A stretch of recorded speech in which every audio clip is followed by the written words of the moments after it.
अ, नमस्कार मित्रांनो.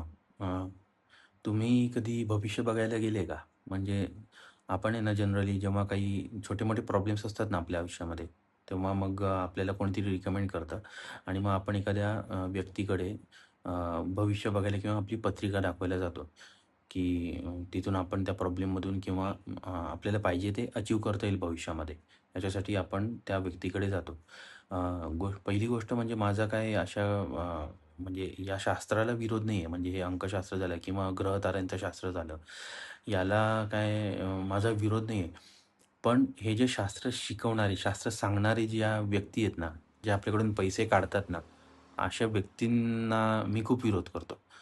तर होतं काय ना, की मग आपण अशा व्यक्तीकडे जातो आणि भविष्य बघायला आणि अशा व्यक्तींकडे ना खूप गर्दी असते. मग आपण ना बाहेर ना 1-2 तास नंबर लावून आपण बाहेर थांबतो. आणि त्या 1-2 तासामध्येच ना आपण आधीच आपलं कामं सोडून, आपण सुट्टी टाकून आणि आपला कामधंदा सोडून आपण तिथे गेलेलो असतो. आणि मग तिथे ना आपण त्या व्यक्तीच्या तिथे थांबून ना आपण 1-2 तासामध्ये ना आपण अजून खचून जातो. आणि मग त्याच्यानंतर ना मग खचले अर्धे तर तिथेच खचतो. मग त्याच्यानंतर मग आपला नंबर लागतो. मग नंबर लागल्यानंतर मग आपण ना त्या त्या व्यक्तीच्या समोर जाऊन बसतो. मग ती जी व्यक्ती असते ना भविष्य सांगणारी, ती आपल्याकडे ना अशी बघते पूर्ण अशी वरपासून खालपर्यंत अशी पूर्ण बघते. आणि मग बघते आणि मग खाली त्याच्या टेबलवर ना अशी पत्रिका ठेवलेली असते. त्या पत्रिकेवर नजर टाकते आणि मग आपल्याकडे बघून मग आपल्या डोळ्यात डोळे घालून ना पहिल्यांदा आपला अंदाज घेऊन ना हे लगेच म्हणतात, की पहिलं वाक्य काय असतं माहिती आहे का यांचं, की "खूप वेळेत आलास बरं तू, नाहीतर तुझ्या ना आयुष्यामध्ये काहीतरी आता पुढच्या 4-5 दिवसामध्ये ना काहीतरी बरं वाईटच होणार होतं. पण ठीक आहे तू वेळेत आलास." म्हणजे आपण अर्धे बाहेर खचलेलो असतो. हे ऐकून ना आपण अजून खचतो. मग त्याच्यानंतर मग अजून एक पुढचं आपल्या डोळ्यात डोळे घालून अजून एक वाक्य बोलतात ते. ते कोणतं की अ, "तू खूप कष्ट करतोस रे, पण तुला ना सक्सेसच मिळत नाही. तुझं ना घरात कोणी ऐकतच नाही रे." मग असं ऐकल्यानंतर आहे ना, आपण पूर्ण त्या माणसाच्या शरणागती जातो म्हणजे आपण हिप्नोटाईज होऊन जातो एकदम. आणि मग खाली पत्रिका बघतो तो आणि म्हणतो, "अरे तुझ्यावर ना बाहेरच्या कोणीतरी माणसाने ना प्रयोग केलाय बरं का." किंवा मग तुझ्या ना काहीतरी तुझं कर्म असं होतं ना, त्याने तुला काळा जादू झाली आहे, हे झाली आहे, ते झाली आहे, काय, काय, काय, काय, काय, काय सांगतात. मग हे ऐकल्यानंतर आहे ना, आपण कसं आधी आपल्या डोक्यात स्ट्रगलचा विचार असतो आणि मग त्याच्यातून बाहेर पडण्यासाठी आपण तिथे गेलो असतो आणि हे ऐकून ना आपण अजून घाबरून जातो आणि मग आपण त्याला म्हणतो, की "ठीक आहे गुरुजी, तुम्ही जे सांगाल ते." मग हे सगळं झाल्यानंतर मग तो म्हणतो, की पत्रिका बघायला सुरुवात होते त्याची. मग तो म्हणतो, की "अरे पुढचे ना 4-5 वर्ष ना तुझे खूपच खराब आहेत. पण आहे ना माझ्याकडे काही त्याच्यावर ना उपाय आहेत. आपण ते उपाय करायचे का?" मग आपण साहजिकच आहे म्हणतो, की "हो ठीक आहे, उपाय करूयात." मग तो पुढचा प्रश्न विचारतो आपल्याला, की हत्यार काढतो तो त्याचं. मग तो म्हणतो, की "तुम्ही रत्न परिधान करायला तयार आहात का? मी काही सांगेल रत्न, तुम्ही ते रत्न घाला आणि त्याने ना तुमच्या आयुष्यामध्ये खूप फरक पडेल." मग तो काढतो सोन्याची अंगठी, त्याच्यानंतर मग हिरे, माणिक, मोती, पुष्कराज खडा असे काय काळे, निळे, हिरवे, पिवळे सगळ्या प्रकारचे खडे काढतो आणि तो त्या खड्यांची किंमत कशी असते, की हिरा ₹20,000 ₹30,000 सोन्याची अंगठी, सोन्याचा तर भाव माहितीच आहे तुम्हाला. पुष्कराज ₹10,000-15,000 चांगला ओरिजिनल मोती, मग तो पण असाच काहीतरी ₹7,000-8,000 असं करत-करत ना आपल्याला तो 1-1.5 लाखाला ना गुंडाळतोच. म्हणजे साला आपल्या बँकेत पैसे नाही. आपण काहीतरी अडचण घेऊन त्याच्यासमोर गेलोय आणि हा तर आपल्याला लुटायलाच बसला. बरं आपल्याला तिथे काही बोलता नाही. आपण हिप्नोटाईज झालेलो असतो. आपण म्हणतो, "हो, हो, हो." सगळं आपण असं हो म्हणून टाकतो त्याला. म्हणजे हे काय रत्न-बित्न घालून काय खडे-बिडे घालून काय हे दगडं काय आपले भविष्य चेंज करणार आहेत का?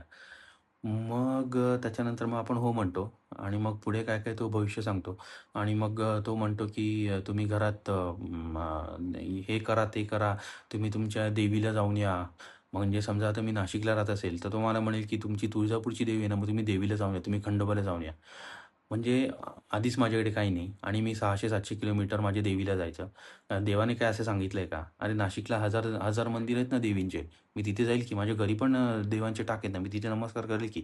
देव कधीच असं सांगत नाही, की तुम्ही माझ्याकडे या. आपण काहीतरी विचार करून जातो.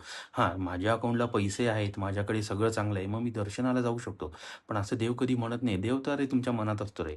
मग तुम्ही असं काय-काय तो सांगतो आणि मग आपण म्हणजे जे पुढच्या 5-6 महिन्याचं जे बजेट असतं ना, ते सगळं आपण त्याच्या हातात देऊन आपण रेडी झालेलो असतो. मग येते वेळ बाहेर निघायची. बाहेर निघताना मग आपण म्हणतो, की "गुरुजी किती पैसे झाले?"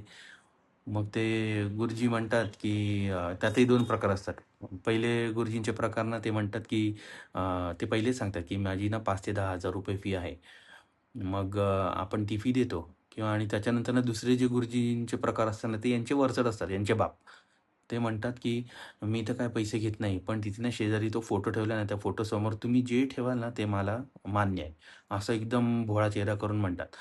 मग आपण त्या फोटोसमोर जातो. आता तिथे फोटो कोणाचे असतात? स्वामींचा, गणपतीचा, दत्तगुरूंचा किंवा शंकर महाराजांचा फोटो.